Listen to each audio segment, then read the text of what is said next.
What is up, everybody? It is Alex from Heavy New York calling from the quarantine zone again, and this time we are here with Long Shadow Stawn. It's great to be able to talk with you both today. Thank you so much for being here. No problem. Thank you for taking the time to ask us some cool questions. Absolutely. Hopefully they're cool. Hopefully you'll dig Yeah, them. I I have we'll some. review them afterwards. Please, I expect a full grade. So you have the brand new. We have the debut album coming out, which is Isle of Wrath, which is scheduled to come out very soon via Frontiers. Being that both of you have played in other projects like Doogie, as a lot of people know, playing with Rainbow and Michael Shankerfest, as well as you, Emil, who's played with Persuader, was maybe the original intention of this project to kind of like combine your previous efforts into one sound, or were you trying to step into territory that you never done before in any of your bands? I think we kind of grew into the style that you hear on the album because from the start, I was kind of approached by Frontiers if I could make a couple of songs in the 80s style of Rainbow, Deep Purple. And at the time, I didn't know that they had Doogie in mind. So I kind of did two songs which they liked, and they got sent over to Doogie, and he kind of told me he didn't want to be another Jolene Turner guy for Frontiers, so he wanted to rock it up a bit, and I was more than happy to make him happy. So we kind of took it from there, and I think after a couple of tunes that we sent back and forth, we kind of got our own style, so to speak. What do you think, Doogie? I don't disagree with anything he says, actually. Frontiers and I danced around each other for many years. And it wasn't until they put me together with Emil that I thought, actually, I can do something with this. And because he's such a great writer and he's got great ideas, and his production and his guitar playing. I mean, let's not forget how great a guitar player he is. And he sent me two songs through, the two he just mentioned. And I was like, man, this is not the road that we should be going down. We included the two songs on the album, but we took it to, we just wanted to make it heavier. That the AOR by numbers is not what we wanted to do. And so he's a great writer, he's a great player. He's, I don't know what he's like as a person. He might be tall, maybe he's very short. I mean, I don't know, I've never met him. I've never even spoken to him. This is only the second time I've ever seen him. You don't even know if I have legs. But I don't know. Maybe you do. Plot twist in the whole band. But he shows off his guitars there in the background, right? But maybe he doesn't have a wife, so he just well, a man with that many guitars probably doesn't have a wife. Yeah. See that Norberg and you've got speakers behind you, so what does that tell us about you? I work in pro audio for a day job, so Okay. But that, are you gonna take that, Emil? Yeah, I mean, I'm younger than Doogie, so I can put up with it. Okay. You see. Fair enough. No problem. This is like this is such a 21st century rock formation story. Like, it's not like we met at the Rainbow in Los Angeles or we met at CBGB's in New York. We met on Zoom. We met online during a pandemic, and Frontiers gave us the power to write what we wanted. And I was listening to this album, and it's pretty awesome because I feel like it does have a lot of classic elements into it that we've seen from like bands such as Deep Purple, but I do see like a lot of like modern elements to it as well. Like with the first singles that you released, such as Raging Silence and Master of Illusion, I feel like those really have that sort of power behind it. But were you trying to maybe experiment a little bit and kind of like have each song play by its own rules, or was there kind of like a one sound that you wanted to tie the whole record with? That's yours, man. Huh? That's Okay, yours. it's fine. Yeah, I mean, doesn't really matter if you try to. If I think I'm gonna write a Deep Purple 80s Slaves and Masters album, even if I decide to do that, it won't sound like it anyway because you can't really copy something. You always bring in other stuff, and the songs will kind of take on a life by themselves. And also working with Doogie, he as we worked with the songs, we always sent stuff back and forth. So I got his rough vocals. Okay, he wants to do it like this. Maybe I change the verse a bit, and I get an idea to the bridge from his vocals. So it kind of feeds of itself with the songwriting process. I think the interesting thing is, you know, in the old days, before Emil was even born, you know, we used to go in and we used to jam. You would sit in a rehearsal studio and you would go there on a Wednesday night and someone would come up with a new idea and you would just blast it out and it would take shape. What we're having to do now, because budgets are limited. I mean, the days of getting £1 million, £100,000, or even £10,000 to make an album are just gone. So, but he's very clever. Emil's very clever in that he's mastered the idea of putting songs together. And then when I come in and do something wrong over what he's written, he can adapt my wrongness and make it into a song. And it works really well that way. You know, it would be great. I miss the idea of going in and thrashing out the ideas in rehearsal halls. Yeah. You know, and or in an old castle somewhere, or whatever it was that we used to do. But it's not there anymore. You know, so what I ask from Emil is give me something that's simple. Give me the riff. Give me the feel of what it is. Don't flower it up and give me a production. Give me something that I can work through. So you'll have a great riff and it'll work. And then, you know, just give me the ticka, ticka, ticka, ticka, ticka, ticka, ticka. And it allows me just to go and weave things through it. And then it's up to him as writer, producer, and engineer to find ways to make it more exciting. And he always does. And he always has done. And it's great. I mean, it's I've always done it like you just said it. When I write a song, I usually do too much with the production in the beginning, just because if I don't have a singer, I don't want to listen to it. Daga, daga, daga, daga, daga, Yeah, daga. I think it sounds boring.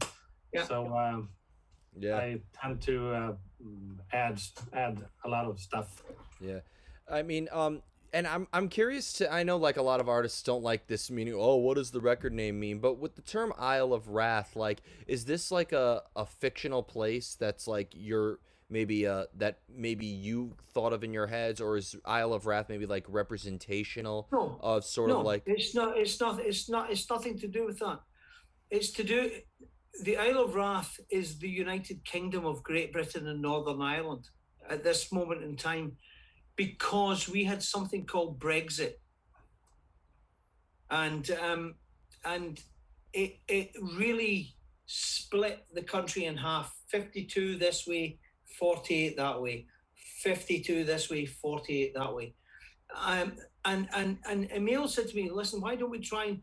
He said something about islands or highlands between Sweden and Scotland. And I just thought Isle of Wrath would work because that's where we were last summer when we were writing the album. Yeah. The whole of the United Kingdom here has been completely destroyed not only by the pandemic, but also because we wanted to separate from Europe, and it's been a nightmare, and it remains to be a nightmare. So it's Isle of Wrath. It's about anger. It's about us wanting to all to be together, but we're really not. And I think that's a great representation of not just what's happening with Brexit, but with the pandemic, because we've all wanted to be together and we're really not. I think that this is going to relate to a lot of people. Are you trying to maybe like inform the listener into what you were sort of trying to say with this, or is it fairly open to interpretation? It's pretty open to interpretation. I mean, there are the songs that are on there that are important.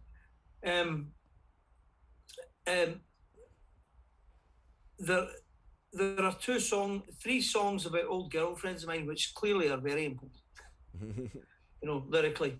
There are two songs on there about friends of mine who have fallen into alcoholism, and there are songs on there about us all just having to pull together during this dangerous time, that we can all. It wasn't. We're all living it. There's no need for Emil and I to sit and shove it down your throat.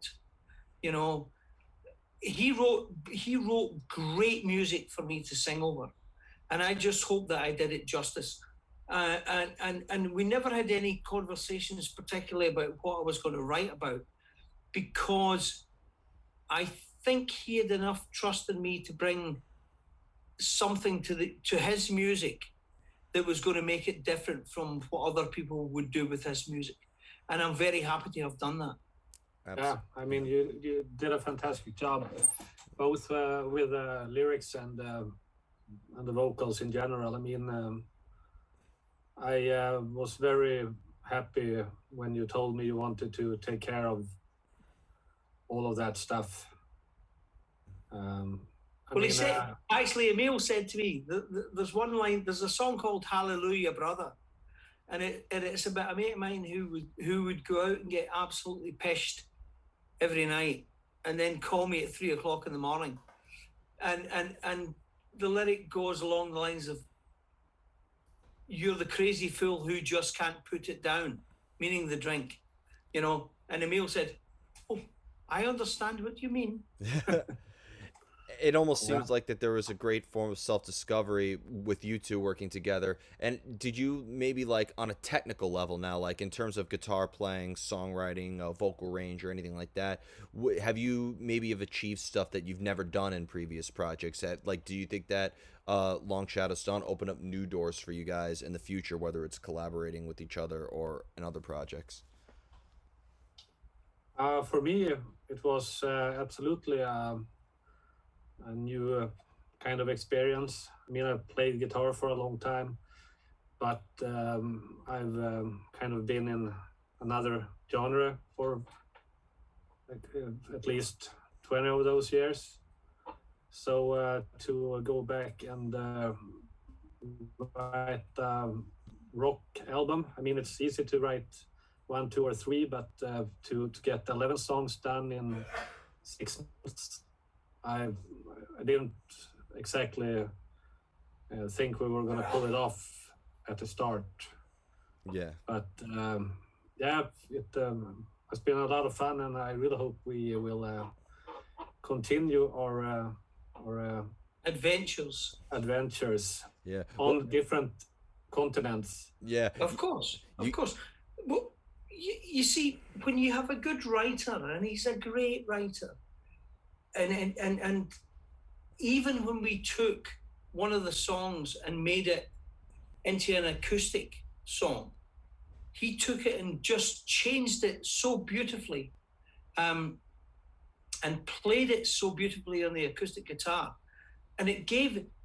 So I'm not singing the same vocal on it, but I got to play around with it and make it even lovelier than the original version is, and that's the gift of a good songwriter. And he's a great songwriter, and I'm not blowing smoke up his arse here, because I don't know him. I don't know him, and I don't even know if I would like to hang out with him at all. But he plays he plays well, he writes well, and that's good for me. That is the best quote and the thing is, ever. and the other thing is that he accepts what I deliver, and if it's not working, he will quite categorically say, "I'm terribly sorry. See that bit? That doesn't work," and I'll go and change it. So it's a collaboration that's a good collaboration together. It works well. I've done thousands of interviews. That might be my favorite line I've ever heard in an interview ever. I don't know him. I'm not sure if I want to hang out with him, but he writes well. That's like the best. Like, you need to go on the. You need to make that like. You need to make that the slogan of Long Shadows Dawn. I love that. Like, that was the best. Oh, I'm gonna rewatch this interview and just fast forward to that one part now. I'm so glad I got that.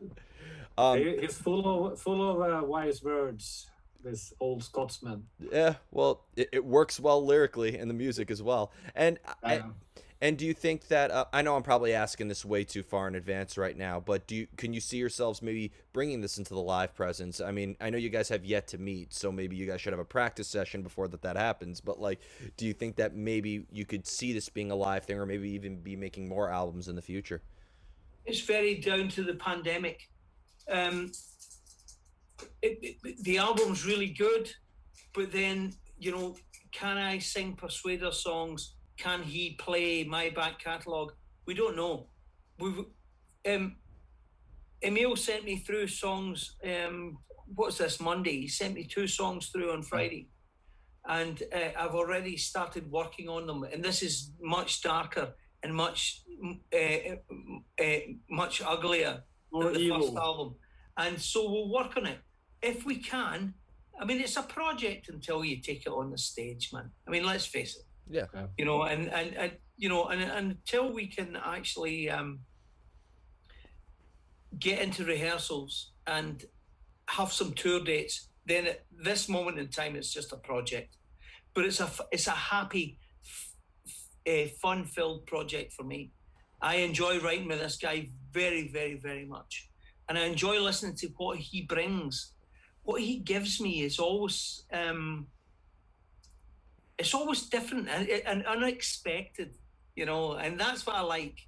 That's what I like. I don't, if he was just turning up giving me, here's something that sounds like, then that's boring, because I've done this something that sounds like. He's got a great ear for what my voice can actually sing to, and that's magic. Definitely. So nice words. Beautiful. So before we go, I want to thank you both so much for your time today and for a great discussion. Is there just anything else with the release of Isle of Wrath you would like to promote? I think Emil's got something to say. I don't know, man. I think it's out in the beginning of August at least, and check it out and call your local promoters and say we want to hear some LSD. Oh, okay, sounds good.